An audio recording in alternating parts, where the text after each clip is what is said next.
మీ ఎలాంటి వ్యాపార ప్రకటనలకైనా వెంటనే మా ఛానల్ సంప్రదించండి. నమస్కారం గురు. నమస్కారం మణికంఠ గారు. గురుగారు, శబరిమల ఆలయం ప్రస్తుతం అయితే వార్తల్లో నిలుస్తుంది. భారీ ఎత్తున బంగారం చోరీకి గురైనట్లుగా వార్తలు వస్తున్నాయి. ఏం జరుగుతుంది అక్కడ టెంపుల్లో? ఈ బంగారం చోరీ వెనక కుట్ర ఏదన్నా ఉందా? ఎవరు దీని వెనకుండి నడిపిస్తున్నారు? అలాగే చాలా వరకు మన తెలుగు రాష్ట్రాల నుంచి అయ్యప్ప స్వామి మాలలు ధరించి గుడికి వెళ్తూ ఉంటారు. ఒకప్పుడులా లేదు టెంపుల్ వైభవం. ఎందుకో అక్కడ ఉన్న వాళ్ళు తగ్గిస్తున్నారు. అలాగే చాలామంది మన స్వాములు కూడా అంత సంతోషంగా లేరు, చిన్న చూపు చూస్తున్నారు అనే ఒక వార్తలు అయితే గట్టిగా వినిపిస్తుంది. ఏంటి ఓవరాల్గా ఏం చెప్తారు గురుగారు? బంగారం గురించి కావచ్చు, మన తెలుగు రాష్ట్రాల స్వాముల గురించి కావచ్చు. కేరళలో మొట్టమొదటి నుంచి కూడా సుబ్రహ్మణ్యేశ్వర స్వామి వారి గుళ్ళో పాలిటిక్స్ జరుగుతూనే ఉంటాయి. ఎలా అంటే మన తెలుగు వాళ్ళేమో మనమేమో భక్తితో వెళ్తాం, వాళ్ళేమో చెప్పులు వేసుకెళ్తారు. వాళ్ళు బీడీలు కాలుస్తారు అక్కడ ఉన్న భక్తులు, కేరళ వాళ్ళు మాలలేసి, అయ్యప్ప మాలలేసి. ఇది ఇప్పుడు కాదు, 40 సంవత్సరాల క్రితం నుంచి. అలాగే మకర సంక్రాంతి రోజున మకర జ్యోతి వస్తుందని చెప్పేసి మన వాళ్ళు చాలా భక్తిగా మన చిన్నప్పుడు తెగ వెళ్ళేవారు. కానీ తర్వాత గవర్నమెంటే ఒప్పుకుందనమాట, ఏమని, మేమే వెలిగిస్తున్నాము ఆ లైటింగ్ ఏర్పాటు అని. ఆ రకంగా వాళ్ళు అప్రతిష్ట తీసుకొస్తూనే ఉన్నారు. అయినా సరే మనం తెలుగు భక్తులు చాలా మంచోళ్ళం కాబట్టి మనం భక్తితో వెళ్తున్నాం. అయితే సౌకర్యాలు సరిగ్గా ఇచ్చేయట్లేదు, ప్లస్ నిరాదరణ. అక్కడే కాదు, ఏ గుళ్ళు అయినా సరే జనం ఎక్కువైపోయినప్పుడు ఏమవుతుందంటే, ఎందుకు వచ్చారు రెండోసారి, పండి అని. గణగాపురం టెంపుల్లో కూడా మనం 10 మందే ఉన్నారనుకో, 10 మంది మనం లైన్లో రెండోసారి చూడాలనిపిస్తుంది. ఒకసారి చూసి మళ్ళీ 10 మంది మళ్ళీ ఇంకో రెండోసారి 10 లైన్లో వచ్చామనుకో, అడ్డంగా దూరకుండా, అయినా నువ్వు ఎందుకు వచ్చావు, దుబారా బార్ క్యోమాయాతు జా అంటాడు అక్కడ ఉన్నవాళ్ళు. సో అలాగే పౌర్ణమి రోజున విపరీతంగా ఫుల్గా జనం వెళతాం. వెళ్ళినప్పుడు 1000 రూపాయలు ఇస్తేనే కానీ లోనకి వెళ్ళినవారు. కాబట్టి అక్కడనే కాదు, శబరిమలనే కాదు, ఎక్కడ పడితే అక్కడ అలాగే ఉంటాయి.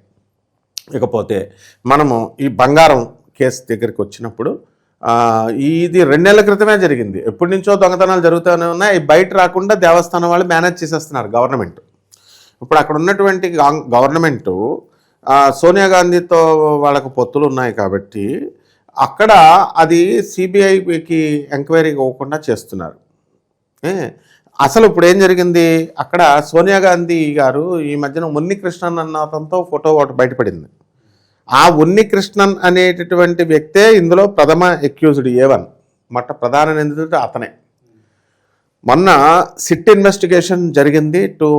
ఎప్పటి నుంచో 2 months బ్యాక్ నుంచి ఇదంతా జరుగుతోంది.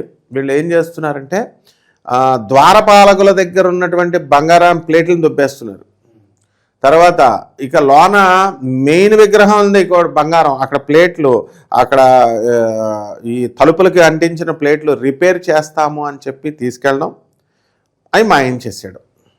ఇది ఎక్కడైనా మన కంచిలో కూడా అలాగే బంగారు బల్లులు అవి కూడా అలాగే చేశారు. ఏంటంటే తీసేస్తారు, వెళ్ళిపోతారు. అలాగే మనకి డాలర్ శేషాద్రి అని ఉండేవాడు అప్పట్లో. ఆయన అనేవారు ఏమని, ఆ లోపల ఉన్న ప్రతి ఒక్కరికి డాలర్ ఇచ్చేవాడు, ఆఫీసర్స్ని డాలర్స్ ఇచ్చి మేనేజ్ చేసేవాడు అని. అలాగే మనం బెజవాడ కనకదుర్గమ్మ మన దేవస్థానాన్ని చూసుకుంటే అప్పుడు దొంగతనం జరిగినప్పుడు ముక్కు పుడక కిరీటం పోతే మళ్ళీ రిప్లేస్ చేశారంటారు.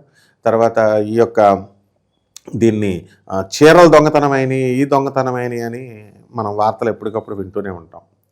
బియ్యం బస్తాలు దొబ్బేస్తారు మిగతా దేవస్థానాల్లో, పప్పులు నెయ్యిలు ఇవన్నీ కామన్. ఇంతకీ ఏంటి చెప్పేదంటే, ఇప్పుడు వేములవాడ రాజరాజేశ్వర స్వామి వారి దగ్గర పోనీ అంటే ఖరీదైన వస్తువులు అనుకుందాం. వేములవాడ రాజరాజేశ్వర స్వామి దేవస్థానంలో అప్పుడు ఆవులు, గోశాలలు, పాపం గోవులన్నీ చచ్చిపోతుంటే ఆ గోవులు తింటాయని ఇచ్చిన పళ్ళని అక్కడ ఆ ఎంప్లాయీస్ ఆ పళ్ళు దొబ్బుకెళ్ళిపోయేవారు.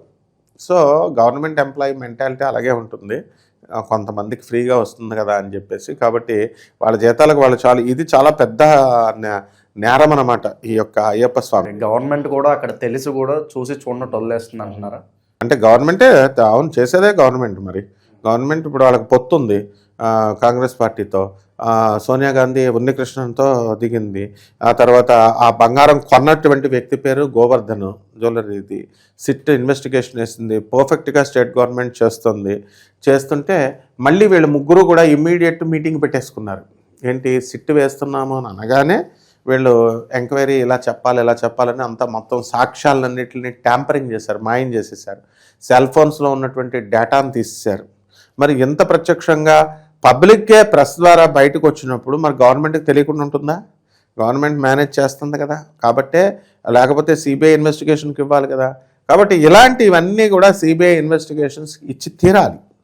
ఏంటంటే స్టేట్ గవర్నమెంట్ పార్షియల్గా చేస్తుంది, ఆ స్టేట్ గవర్నమెంట్ పాక్షికంగా, అందులో పక్షపాతంగా ఉంది. ఇక్కడ ప్రభుత్వం వాళ్ళదే కాబట్టి ఆ ప్రభుత్వంలో ఉన్నటువంటి సోనియా గాంధీదే కలిసింది ఆమె మరి అని ప్రతిపక్షాలన్నీ కూడా అక్కడ చెప్తున్నారు. కాబట్టి ఎట్టి పరిస్థితుల్లో బంగారము రికవర్ అయింది. 2 నెలల క్రితం దొబ్బేసినటువంటి ఆ బంగారం రికవర్ అయింది. ఆ రికవర్ అయినటువంటి బంగారము మళ్ళీ ఇంకా ఉంది, ఇంకా ఇవ్వాలి. రికవర్ అయినటువంటి బంగారం అన్నీ ఇంకా ఎక్కువ పోయిందనమాట. సో దీన్ని బట్టి ఏంటి, వీళ్ళకి ప్రభుత్వం కొమ్ము కాస్తుంది అనేటటువంటిది క్లియర్గా అర్థమవుతుంది. కాబట్టి ఈ ఫెసిలిటీస్ కల్పించడంలో ప్రభుత్వం చాలా చర్యలు చూసుకోవాలి. అప్రతిష్ట పాలు చేసేసారు అయ్యప్ప స్వామి దేవాలయానికి. అయితే ఆ అయ్యప్ప స్వామికి ఏమవ్వదు, కానీ దేవస్థానానికి అప్రతిష్ట అంటే జనం ఇంట్రెస్ట్ చూపించారు కదా. మాలల కోసం పాపం ఎంత దూరం నుంచి వెళ్ళడం, ఎంత శాంక్టిటీ ఉన్నప్పుడే, పవిత్రత ఉన్నప్పుడే ఏదైనా దేవాలయానికి వస్తుంది. పేరు అయినా, ప్రతిష్ట అయినా, దైవానికి గౌరవం అయినా. ఆ గౌరవం దిగజారిపోయే విధంగా దేవస్థాన సిబ్బంది చేయకూడదు. అందుకే నేను పదే పదే చెప్తూ ఉంటాను, ఏమనంటానంటే దేవాలయానికి ఆదాయం వస్తున్నంతసేపు వీళ్ళ కళ్ళు నెత్తి మీదకి వెళ్ళిపోతాయి. మామూలుగా ఈగలు తోలుకుంటూ ఉన్నప్పుడు జీతాలు ఇవ్వలేరు కదా. మా ప్రజలదే తప్పు, మనమే ఎగబడుతున్నాం దేవాలయాల మీద. అయ్యప్ప స్వామి ఇంట్లో చేసుకోకూడదని ఉందా? ఇంట్లో చేసుకోకూడదా? ఇప్పుడు ద్వారపూడిలో మా చిన్నప్పుడు కట్టారు, ద్వారపూడిలో అయ్యప్ప స్వామి దేవాలయం. అక్కడికి వెళ్తారు అక్కడ వాళ్ళు, తూర్పుగోదావరి జిల్లా, పశ్చిమ గోదావరి జిల్లా వాళ్ళు అక్కడికి.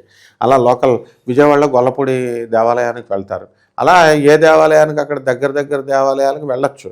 అయినా సరే ఈ అయ్యప్ప మాలలు వేసినటువంటి గురువులు కూడా వీళ్ళు ఎంత అహంకారంగా ఉంటున్నారంటే, గురుస్వాములు ఇప్పుడు పీఠాధిపత్యులు గురువు స్థానం అంటే ఏంటి? వేదాలు, మీమాంస, న్యాయము, ఇవన్నీ చదవాలి, పురాణాలు ఇవన్నీ చదివితే ఆ విజ్ఞత వస్తుంది, ఆ వినయం వస్తుంది. వీళ్ళు అయ్యప్ప స్వామి గురువులు ఏంటంటే నేనే అయ్యప్పనన్న లెవెల్లో బిల్డప్లు ఇచ్చేటటువంటి గురుస్వాములు ఉన్నారు. వీళ్ళు ఏం చేస్తారు, ఆ యొక్క అహంకారంతో వీళ్ళని మాలలేసినటువంటి వాళ్ళని అందరినీ లీడ్ చేస్తారు. లీడ్ చేసి భోజనాలు మితాహారం తీసుకోవాలి. కానీ ఈ అయ్యప్ప మాలలో ఉన్నటువంటి వాళ్ళందరూ కూడా తీసుకునేది అమితాహారం తీసుకుంటున్నారు. ఫుడ్ తయారు చేయమంటే ఇన్ని రకాల వెరైటీస్ అని చెప్తారు. అంటే నేను స్వయంగా చూశాను కాబట్టి చెప్తున్నాను. చాలామంది, కొంతమంది భక్తులు మంచివాళ్ళు ఉంటారు, కానీ వాళ్ళు కూడా నిస్సహాయులు. 10 మంది ఐటమ్స్ చెప్పేస్తారు, మనం భిక్ష పెడుతున్నాం కదా అని భక్తితో మనం భిక్ష పెడతాం. తర్వాత భిక్ష పెట్టిన తర్వాత ఆ ఐటమ్స్ అన్నీ తింటారు వీళ్ళు. భజనలు చేసేటప్పుడేమో వీళ్ళకి ఆ గురుస్వామి ఇంకా 3-4 వరకు కొడతారు. వచ్చిన భక్తుల్ని పిలుస్తారు. ఎవరు పిలవమన్నారు అసలు వీళ్ళని? పక్కింటి వాళ్ళని, ఎదురింటి వాళ్ళని పిలుస్తారు. ఆ వచ్చిన ఆడవాళ్ళని, ముసలి వాళ్ళని, వాళ్ళందరూ పాపం ముందు వాళ్ళకి పెట్టి దున్నపోతుల్లాగా ఉంటారు కొంతమంది. ఇందులో మాలలు వేసిన వాళ్ళు చాలా లావుగా తినేసి మరి వీళ్ళు ఆగుతారు. కానీ చిన్నపిల్లలు, ముసలివాళ్ళు ఎలా ఏమాగుతారు? వాళ్ళు ఆడవాళ్ళు వాళ్ళకి పెట్టిన తర్వాత వీళ్ళ తినాలి, వీళ్ళ తిన్న తర్వాత వాళ్ళ పెడుతున్నారు. ఇప్పుడు కొంతమంది పాపం మారారు. ఇప్పుడు వీళ్ళకి పెడుతూ పక్కన వీళ్ళకు కూడా పెడుతున్నారు అనుకో. అయితే మార్పులు రావాలి. ఏ విధంగా అయితే అయ్యప్ప స్వామిని క్రింద స్థాయిలోనేమో క్షేత్రస్థాయిలో భక్తులు ఇలా చేస్తున్నారు భజనల పేరుతో ఆడంబరం.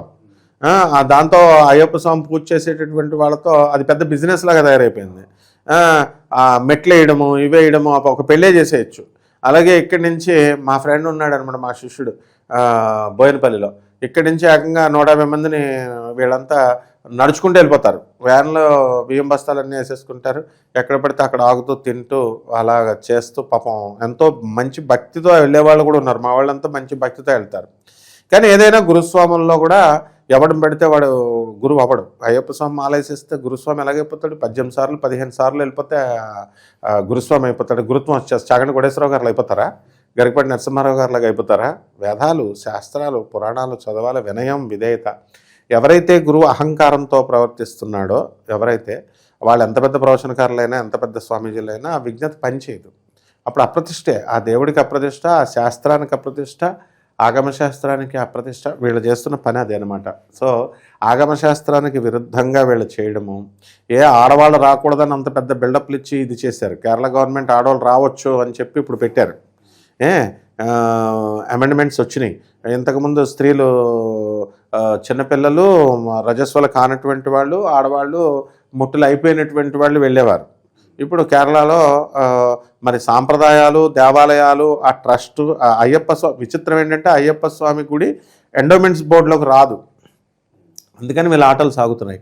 ఎండోమెంట్స్ బోర్డులోకి రానివి ఏమంటే సాయిబాబా గుళ్ళు, తర్వాత అయ్యప్ప స్వామి గుళ్ళు, ఇవి రావు. మఠాలు వాళ్ళు రాజుల కాలం వాళ్ళు పాలిస్తూ ఉంటారు కూడా. అందువల్ల అక్కడ ఉన్నటువంటి పూజారులు ఎవరనుకుంటున్నాం, నంబూతుర్లు వీళ్ళంతా మన అమలాపురం, మన రాజమండ్రి, మా ఊరు పక్కనే ఉంది అమలాపురం. మన జిల్లా నుంచి వెళ్ళినటువంటి వాళ్ళు కోస్తా పండితులు తీసుకెళ్ళి నంబూతుర్లుగా అక్కడ వాళ్ళు చేస్తున్నారనమాట. కాబట్టి ఇది అప్రతిష్ట వాళ్ళే చేసుకుంటున్నారు, తినేస్తున్నారు అంతే. ఇది ప్రభుత్వానికి కూడా తెలుసు. ఇప్పుడు మన తెలుగు రాష్ట్రాల నుంచి వెళ్ళే వాళ్ళకి కాస్త అవమానకరంగా చిన్న చూపు చూస్తున్నారు. మళ్ళీ ఆ వాల్యూ రావాలంటే ఎటువంటి మార్పులు చేయాలంటారు గురుగారు అక్కడ? మనం వెళ్ళడం మానేయాలి ఫస్ట్. భక్తులు అప్పుడే కదా గవర్నమెంట్ సహాయ నిరాకరణ. వాళ్ళు రెచ్చిపోతున్నారు ఫస్ట్. వాళ్ళు రెచ్చిపోతున్నప్పుడు మనం గవర్నమెంట్ మీద ప్రెషర్ తీసుకురాలేము, మీరు చెయ్యండి రా అని. దానికి తోడు ఫెసిలిటీస్ కాకుండా దొంగతనాలు ఒకటి. అందువల్ల మనం ఎట్టి పరిస్థితుల్లో మనం అయ్యప్ప కేరళ వెళ్ళాలనే ఉంది రూలు. అయ్యప్ప స్వామి మాల వేసుకోవచ్చు, ఇంట్లో చేసుకోవచ్చు. అసలు ఆ వ్యవస్థను ప్రక్షాళన చేయాలి. ఇక్కడ అయ్యప్ప స్వామి దీక్షలో కూడా ప్రక్షాళన చేయాలి. ఎలా అంటే గురుస్వామి వేయడము, కన్యాస్వామి రెండోసారి, మూడోసారి, నాలుగోసారి, ఐదోసారి, అంటే ఎక్కువ వీళ్ళు కూడా ఇప్పుడు దేవాలయం ఉంది, ఒక అర్చకుడు ఉంటాడు. ఆ అర్చకుడికి ఆ విధానం తెలుస్తుంది, పూజ చేసే విధానం తెలుస్తుంది, గురు పరంపర ఉంటుంది అక్కడ వాళ్ళకి. కాబట్టి వాడికి ఒక 10,000 జీతం అయినా కూడా ఒక వినయము, ఒక విధేయత, కుటుంబ పోషణ ఇది ఉంటుంది. ఇక్కడ ఎవరిని పెడితే వాళ్ళని గురుగారు అని కాళ్ళు పెట్టేసుకుంటూ వాళ్ళకి శాస్త్రం తెలియనటువంటి వాళ్ళు, అప్పటిదాకా ఆ గురుస్వాములంతా వేరే వేరే బిజినెస్ల్లో ఉంటారు. వాళ్ళు ఇతను పురోహితుడు, అదే బిజినెస్ పాపం, తెల్లవారితే అదే ఉద్యోగంలో ఉంటాడు. కాబట్టి దైవారాధన, దైవము, కాస్త సాత్విక గుణాలు ఇవన్నీ ఉంటాయి. ఎప్పుడైతే ఈ మాలల్లాగా ఇండివిజువల్ దుకాణాలు ఎలాగైతే స్టార్ట్ అయినాయో, నీకు అన్ని జిల్లాల నుంచి, అన్ని రాష్ట్రాల నుంచి వచ్చేస్తున్నప్పుడు మరి ఆ గుడికి, శబరిమల గుడికి అహంకారం వస్తుంది కదా. ఫెసిలిటీస్ ఎవరూ చేయలేరు. అసలు విచిత్రం ఏంటంటే అక్కడ వాటర్ కనుక ముక్కులోకి వెళితే, ఆ పంప అనేది ముక్కులోకి వెళితే ఇన్ఫెక్షన్స్ వస్తున్నాయని కూడా చెప్పినా కూడా జనం తగ్గలేదు. సో అయ్యప్ప స్వామి ప్రసన్నం కావాలంటే అక్కడ గుడికే వెళ్ళాల్సిన అవసరం లేదు, ఇంట్లో ఉండి చేసుకోవచ్చు.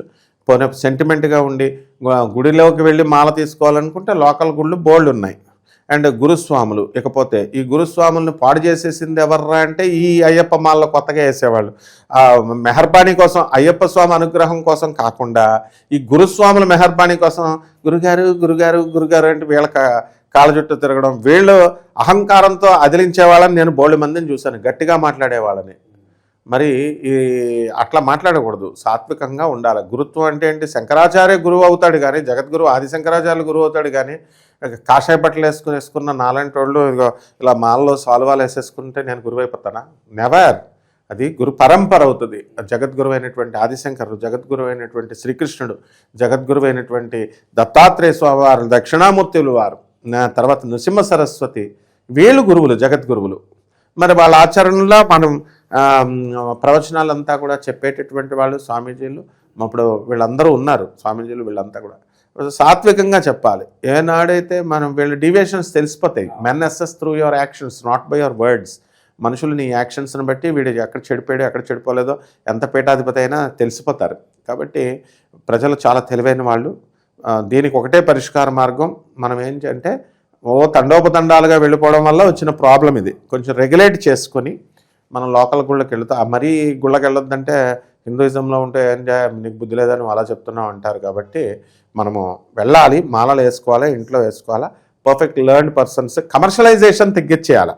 ఈ గురువులకి, ఈ గురుస్వాములకు డబ్బులు ఇవ్వడాలు, వీళ్ళేమో పిల్లలతో సహా మొత్తం బ్యాచీలు వాళ్ళ చుట్టాలు వచ్చేసి మొక్కేసి వీళ్ళకి డబ్బులు పెట్టడం, ఇలాంటివన్నీ ఆపేసేయాలి. నాన్సెన్స్ అంతా కూడా ఆపేసి ఎవరి పూజలు వాళ్ళు చేసుకున్నప్పుడు అయ్యప్ప స్వామి తత్వాన్ని తెలుసుకోవడానికి ప్రయత్నించినప్పుడు ఇలాంటివన్నీ కూడా ఆగిపోతాయి. భయం ఉంటుంది దేవుడు అంటే. ఇక్కడ దేవుడు అంటే భయం ఎక్కడుంది? అయ్యప్ప అంటే భయం. బంగారం దొబ్బేసే వాళ్ళకి భయం ఏంటి? దిస్ ఇస్ ప్యూర్లీ ఆ బిజినెస్ అని క్లియర్గా తెలుస్తుంది. సొలకబుర్లు చెప్పేవాళ్ళు చెప్తారు బిజినెస్ దేవుడా, దేవాలయాల గుళ్ళు ఎలా అవుతాయని చాలామంది ఎమ్మెల్యేలను అడిగిన వాళ్ళు ఉన్నారు. దేవాలయాలు బిజినెస్లే, అందులో డౌటే లేదు. గవర్నమెంటే చేస్తున్న బిజినెస్. అందువల్ల చెప్పుల దగ్గర నుంచి ఎక్కడి నుంచి కాదు అంటే ఇప్పుడు ఈ ప్రజల్ని చేయమను, శబరిమల మీద ప్రెషర్ తీసుకురమ్మను, సిబిఐ ఎంక్వైరీ పెట్టచ్చు మన హిందూ సంఘాలన్నింటినీ, అన్నీ కృషి చేసి. సిబిఐ ఎంక్వైరీ పెడితే మొత్తం అన్నీ వస్తాయి. ఓవరాల్గా ఆలయంలో ఎటువంటి మార్పులు చేర్పులు చేయాలి, ఎటువంటి ప్రక్షాళన జరగాలి, అద్భుతమైన విశ్లేషణ అందించారు. ధన్యవాదాలు. ధన్యవాదాలు.